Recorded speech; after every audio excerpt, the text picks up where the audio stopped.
میں نے سرسری نظر اس سڑک پر ڈالی جسے پیٹرولنگ پارٹی استعمال کرتی تھی۔ اس بات کا اچھی طرح اطمینان کر لینے کے بعد کہ اب خطرہ ٹل چکا ہے، میں اپنی جگہ سے بڑی احتیاط کے ساتھ کھسکتا اس درخت کے قریب آ گیا جس کے بعد سڑک کو عبور کر کے مجھے قریبی ورکشاپ تک پہنچنا تھا۔ ورکشاپس کی مختلف بلڈنگیں ایک دوسرے سے تھوڑے فاصلے پر تعمیر کی گئی تھیں۔ سبھی بلڈنگوں کی مشابہت قریباً ایک جیسی تھی۔ ورکشاپ کے گردا گرد لگے بلب اور سرچ لائٹیں ہنگامی حالات کی وجہ سے قریباً آف تھیں۔ صرف ایک دو بلب کہیں کہیں جلتے نظر آ رہے تھے۔ رات کے وقت ہوائی اڈے کی ورکشاپیں عموماً بند ہو جاتی ہیں، لیکن ایمرجنسی کے دوران کچھ بھی ممکن تھا۔ میں نے ایک ورکشاپ کی دیوار کے قریب کھڑے ٹرک کی اوٹ میں خود کو چھپا رکھا تھا۔ یہ بڑے بڑے ٹرک عموماً اوور لوڈنگ کے لیے استعمال کیے جاتے تھے اور ورکشاپوں کے ارد گرد کھڑے تھے۔ اب میرا رخ نزدیکی ورکشاپ کے ٹوائلٹ کی طرف تھا۔ ٹوائلٹ میں اندھیرا تھا، صرف ایک باہر کا محدود روشنی والا بلب روشن تھا۔ میں بڑی پھرتی سے ٹرک کی اوٹ سے نکلا اور ٹوائلٹ میں جا گھسا۔ قریباً 3-4 منٹ کے بعد ہی میرے جسم سے بندے پلاسٹک کے مضبوط تھیلے میں رکھی انڈین ایئر فورس پولیس کی وردی میرے پہلے سے بنے ہوئے لباس پر منتقل ہو چکی تھی۔ پلاسٹک کا تھیلا فلش کے باہر رکھے کوڑا کرکٹ کے ڈرم میں غائب ہو چکا تھا۔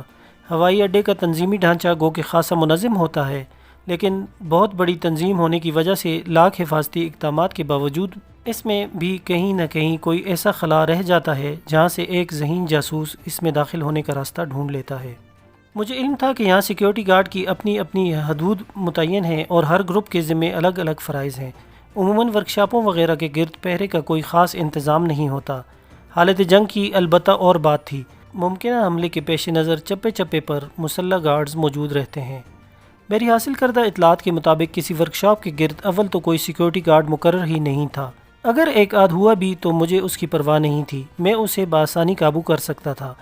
ارد گرد دور دور تک کسی کا نام و نشان بھی دکھائی نہیں دیتا تھا۔ میں نے اپنی کیپ خاصی جھکا رکھی تھی، پہلی نظر میں میری شناخت ممکن نہیں رہی تھی۔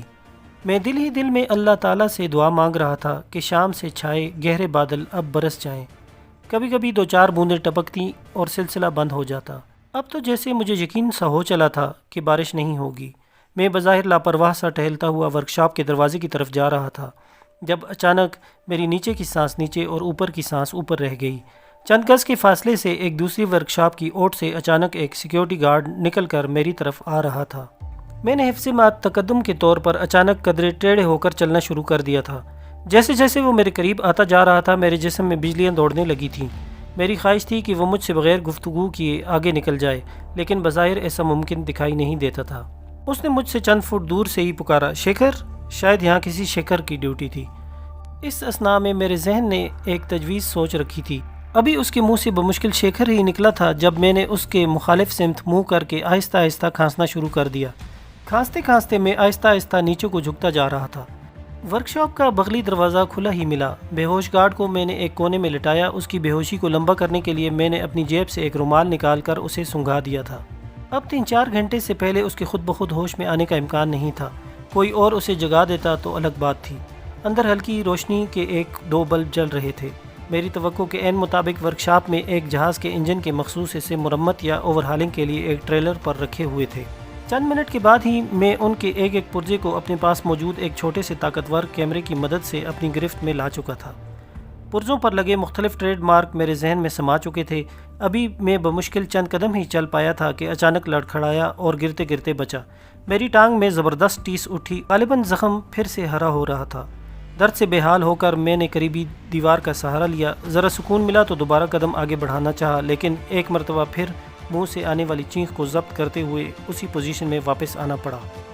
اف میرے خدایا، کیا اتنی زبردست کامیابی کے بعد میں ایک کیچوے کی طرح بھارتی ایئر فورس کے قابو آ جاؤں گا؟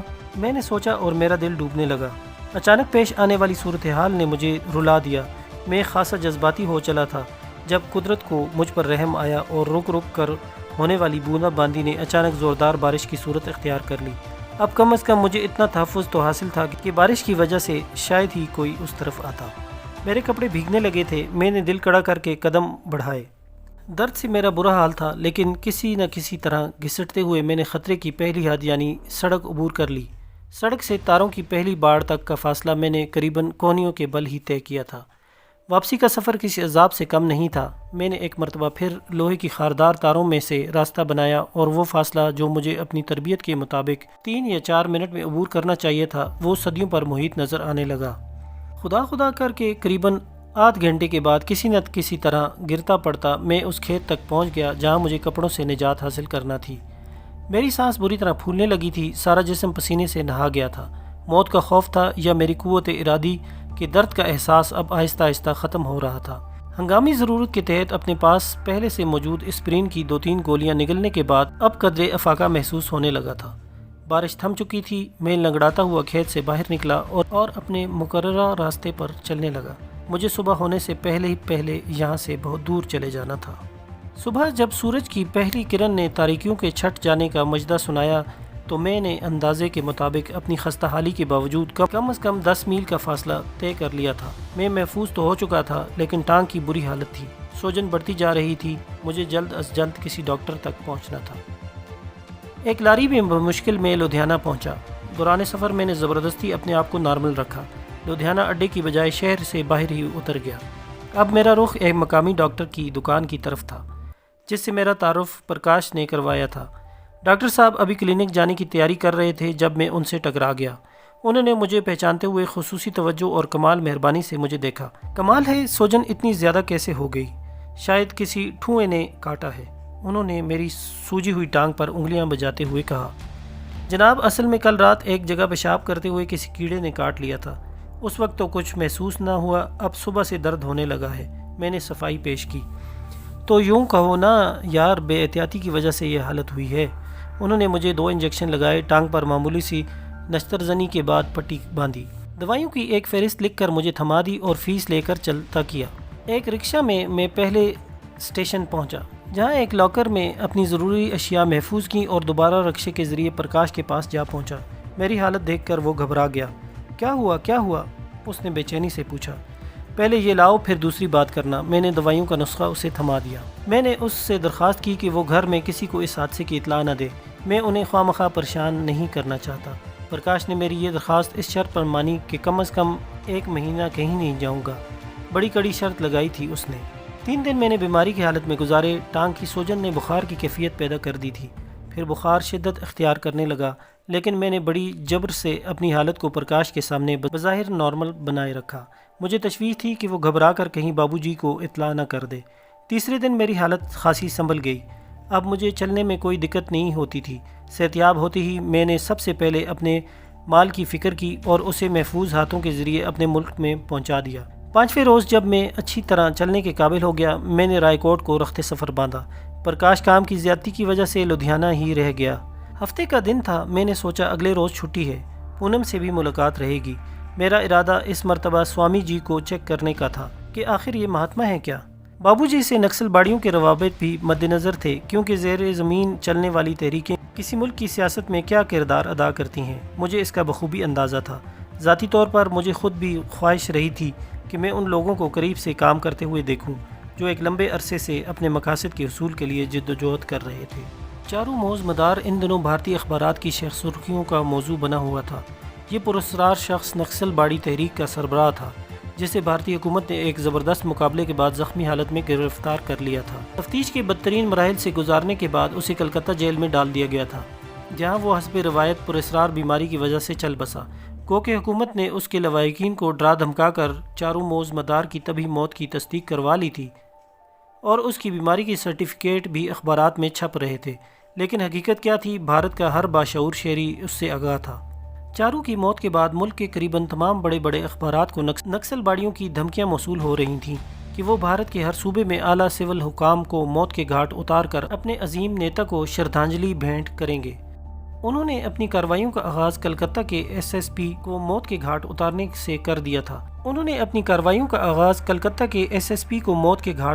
سے کر دیا تھا، جس نے چارو موز مدار کی تفتیش کی تھی۔ جیل سپرنٹنڈنٹ البتہ قاتلانہ حملے سے بچ گیا تھا، یہ الگ بات کہ وہ لمبی سرکاری رخصت لے کر نہ جانے کہاں روپوش ہو گیا تھا۔ یہ تھی ہماری آج کی ایپیسوڈ۔ ہمارے چینل کو سبسکرائب کریں، ہماری ویڈیو کو لائک کریں اور دوستوں میں شیئر کریں۔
آنے والا شاید میری خیریت دریافت کرنے کے لیے تیزی سے میری طرف آیا۔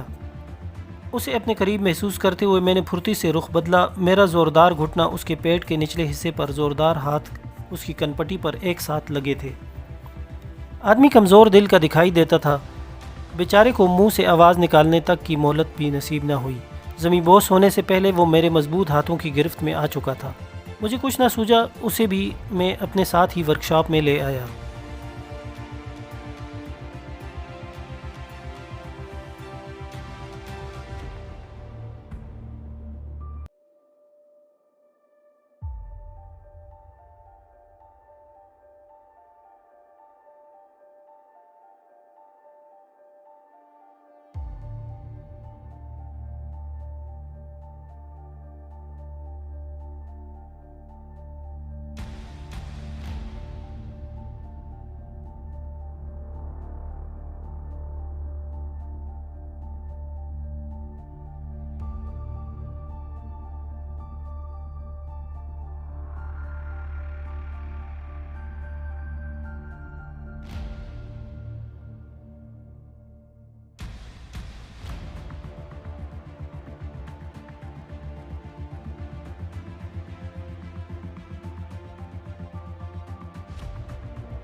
کیونکہ اس وقت